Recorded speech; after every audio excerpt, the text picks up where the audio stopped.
Welcome, dear friends, to another study of the Spiritist magazine. Here we are together to analyze one of the articles from issue 63 of the Spiritist magazine. I hope we can find you well. And we will talk about a very important topic today, which is specification. The message we'll discuss can be found on issue 63 of the magazine. As you're going to see shortly what the issue of the magazine looks like. As you see on the screen, if you visit spiritistmagazine.org, you'll find all of the issues free of charge for you to download, or the links to the app, and many other ways you can order the magazine if you'd like to, a link to the Facebook page of the magazine, so on and so forth. So many resources for our use and enlightenment each and every day of our lives. So today's message is by Emmanuel. And this message was psychographed by the medium Francisco Candido Xavier. If you're watching this on video, you would see that I'm sharing the screen, where my computer screen, where we find the Spiritist magazine in the PDF format as it shows on my computer operating system. And we have here this beautiful message by Emmanuel that starts with a quote from the Bible. But before I go there, I'm going to show you how easy it is to browse. So this is what the page, the front page of the magazine looks like, the cover page of the magazines look like. There are messages from Andrea Louise in the book Spiritist Conduct. And you have a message from the editor-in-chief by Alexandre Fontes da Fonseca. You have messages by Américo Canhoto, by the spirit Delphine de Jardin. You have messages by Carlos Pastorino, message by Umberto de Campos in the book Light Above.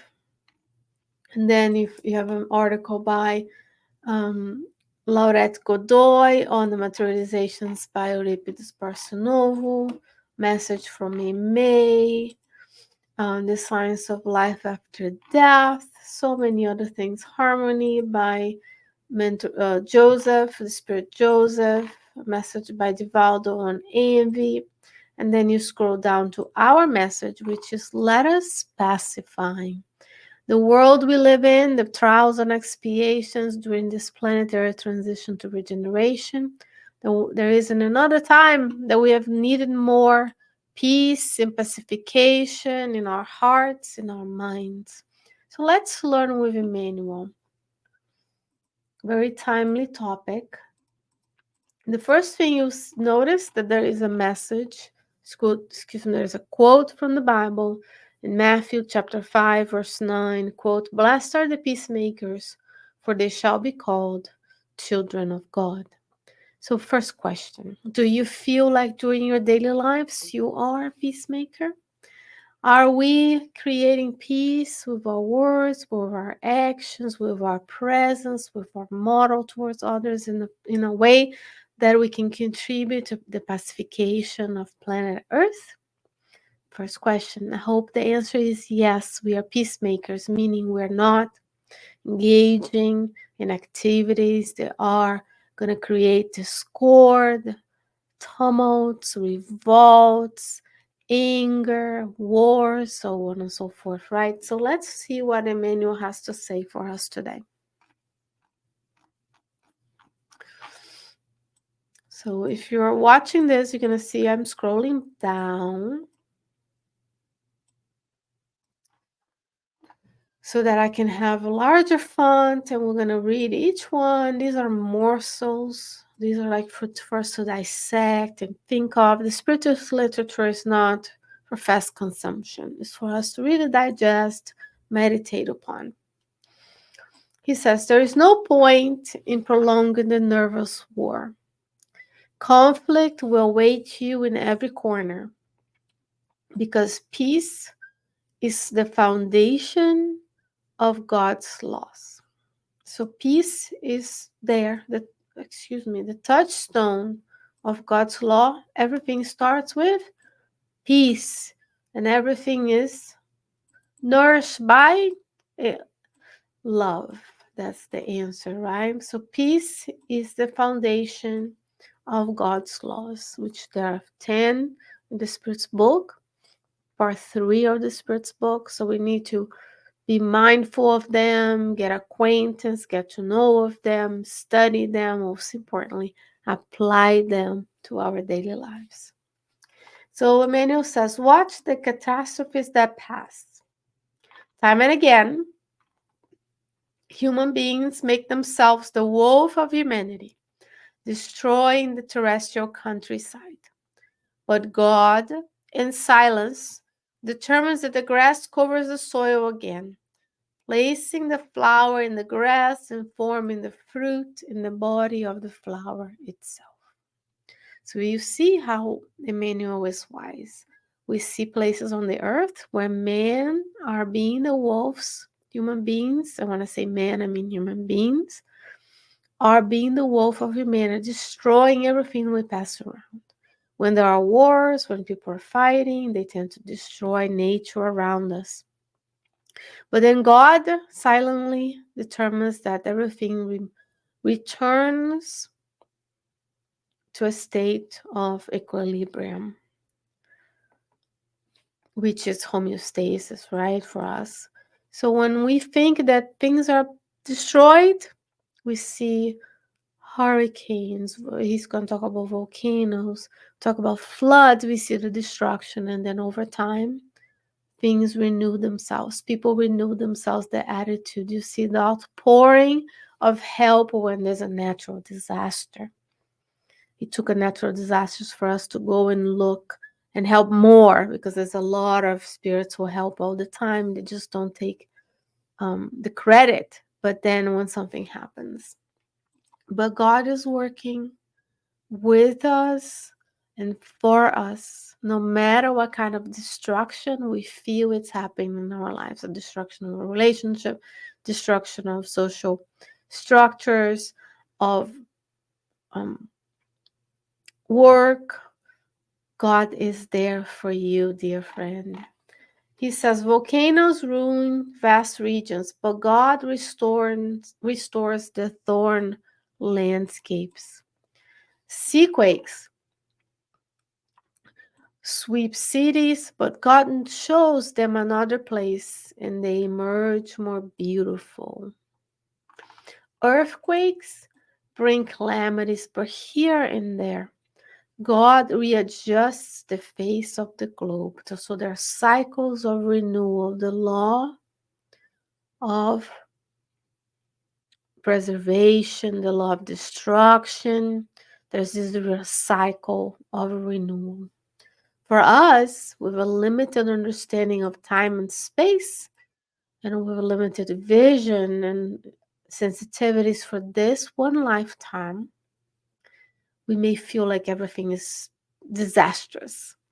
But then we have to look and be, things are going to work out. God is working. God is going to restore the landscape. God's going to show us another place and make things more beautiful. God is going to readjust the globe, even though we are in as a humanity in turmoil right now. Strange diseases devastate entire populations.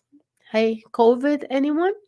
But God inspires the head of selfless scientists and liquidate the epidemics, right? This is what happens. We got the therapeutics, we got to know how to treat, we got vaccines, we did social distancing, we helped and protected one another, especially the more vulnerable. We aligned with science and we conquered it for the most part, all of it, right? So there is work even when there is difficulties. From time to time, storms shake wide swaths of the earth, but God, excuse me, by the forces of nature, rebalances everything. So, what is the lesson here? Let's review the items. Now that we have read it, let's review. We, as humans, destroy through war. We destroy the lands, we destroy the beautiful forests and landscapes, and then the grass comes and covers the flowers, the fruits, and the trees and the animals. Volcanoes may destroy regions. Remember, there was a active volcano in Hawaii that destroyed many things. Sea quakes, Japan, for example, and other areas of Asia, you have earthquakes. Even we had one recently in New York, here in the US.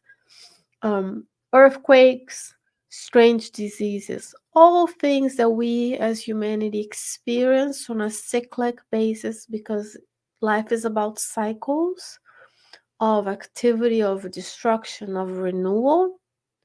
Then once we see it that way, it's easier for us to understand. Nobody is condoning and activities of destruction. We are just experiencing them and helping one another through process, because there's no growth if not through service towards one another. We're going to be repeating this as the mantra is inspiring us to say, service is the key to learn love and to evolve. The moment we realize that our way of self-care, me, my likes, my life, my this, my family, we're not going to progress of humanity. We are here to serve others. Yes, that includes serving our family members and friends, but not only. Because when I serve them but hoard the resources for myself, I'm preventing others from also realizing their potential. So it's very interesting that with Spiritism, we can broaden our horizons and see things in a new way, understand things. Does it mean that I'm not going to have any more troubles? No. Might even have more troubles, because when we're not worried about what's next, what's my connection with the spiritual realm, am I serving others, our spiritual companies are just going to go along with us, enjoying the senses and enjoying today, this lifetime. You only live once. Drink, eat, don't exercise, just travel, enjoy yourself, right? The moment we are more aware and awake, and then difficulties may come, because those companions would like to continue in their enjoyment of the senses. See? So just give us a new perspective and faith and knowledge and belief and certainty that God, all of this happened. What does Emmanuel says? We destroy things, but God in silence determined that it renews. Volcanoes ruined, God restores. God shows another place and make more beautiful. God readjusts the face of the globe. God inspires scientists to create solutions and medicines for us to take, and surgeries and procedures. God, by the force of nature, rebalance everything. When there are storms, floods, as we've seen recently. So, what do we do? Very important. Oh, excuse me, I moved something. He says, I'm going to make it very big. Do not give in to pessimism in any circumstance. Dear friends, I'm going to make it larger so we can read. I'll make it smaller. Remember the quote from the beginning. Blessed are the peacemakers. Okay, so are we peacemaking? Beautiful words. But what does that mean in real life? Not giving in to pessimism, thinking that everything is going to be destroyed forever, that everything's the end of the world. Remember, the physical world will end eventually when the sun bursts into a supernova. The spiritual world will remain, which is our true home, and we'll find other planets to reincarnate and learn and grow. But to be a peacemaker means that I'm not seeking to be consistently connected with visions of war that I constantly want to. That doesn't mean we're going to be ignorant and ignore, but we're not going to actively seek the destruction and this and be feeding off of this war from this anger. We're going to calm ourselves knowing that God, remember, God restores, God gives life. God comes and in silence works so that everything is working for us. That's called divine providence. We don't give into pessimism. We study. We go to the book Genesis, a whole chapter on God and divine providence. We watch Kardec Radio. We come to the Spiritist Center, right? We read the Spiritist magazine. That give us strength. Work that muscle while everything is good, because eventually one of those things may reach us, because there is the cyclic nature. Sometimes things are very good, sometimes things are not good. Everything can be now affliction and convulsion before you. That may be how we feel. However, calm down life around as much as you can, because peace will come from the hands of God. Calm down life around as much as you can. Let us pacify. God is counting on you and I in our daily activities as co-creators in a smaller plane to create peace within ourselves so that the environment we are at can be more peaceful.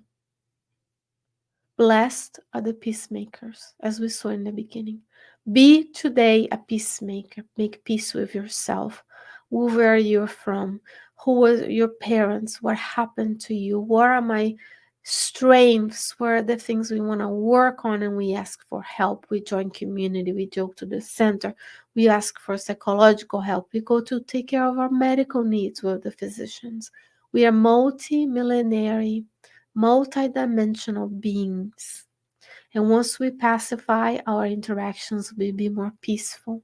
We're not engaged on those behaviors that are so much from an old version of ourselves, and we are moving forward with God.